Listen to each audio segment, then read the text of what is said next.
the white power structure today is just as much interested in perpetuating slavery as the white power structure was 100 years ago, only now they use modern methods of doing so.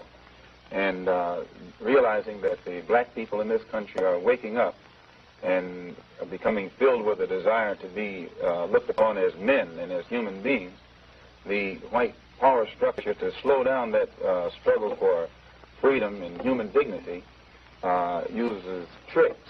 100 years ago they could do it with chains.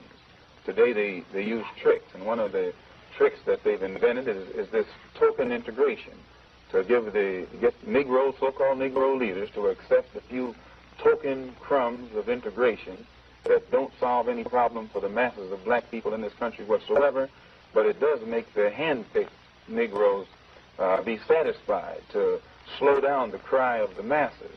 And a good example of that is, as soon as the spirit of rebellion or revolution began to spread among the masses of black people in this country, and they began to take an active part, and they showed that they weren't confined to this nonviolent approach, then the government or the power structure began to sit up and take notice. And now, as you said earlier, the president is talking about new legislation and to put it, take it out of the streets and put it back in the courts. Why, as long as it's in the streets, it's in the hands of the masses of black people who will not compromise or who cannot be bought out.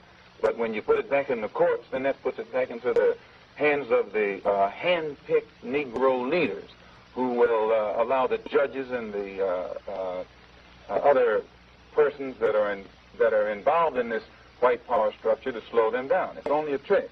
And as long as the masses of black people are involved in the struggle for freedom, not integration, but freedom, and respect as human beings, respect as men, and show that they're willing to die to be respected as men, then the power structure sits up and takes notice.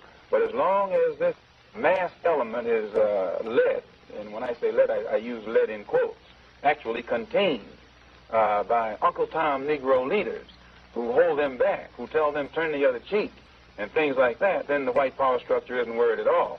They're only worried when they know that the masses of black people are ready to explode, and in exploding it will destroy some of the furniture in their house, and then they react accordingly.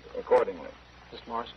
Well, I believe that the dominant interests in our society, which are white, of course, are extremely worried that their system will be seriously damaged.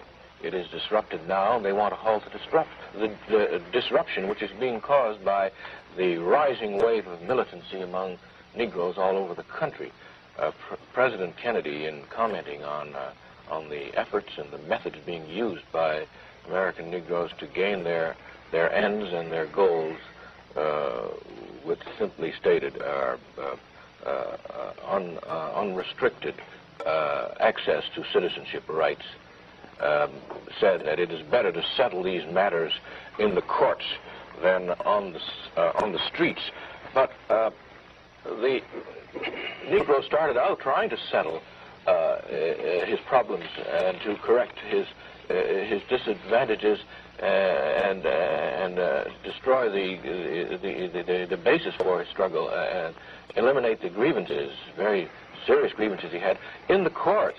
Our NAACP was set up on the basis of legal struggle and legal tactics alone, and it has had to revise its whole approach to the questions. And yet, Mr. Morrison, it seems to me that the president was saying that while he seeks to remove the struggle from the streets, that the courts have gone quite far, that the presidential office, the executive branch of our government, in the president's terms, has made certain steps, and he seems to be saying more now. He says we face, therefore, a moral crisis as a country and a people. It cannot be met by repressive police action. It cannot be left to increase demonstrations in the streets.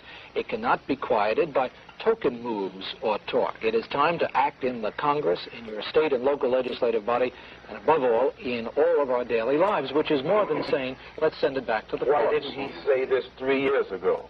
Why didn't he say this when all of these sit-ins and freedom rides were very peacefully going on in the South and in other parts of the North. The man didn't say anything until he found out that black people in this country were ready to explode.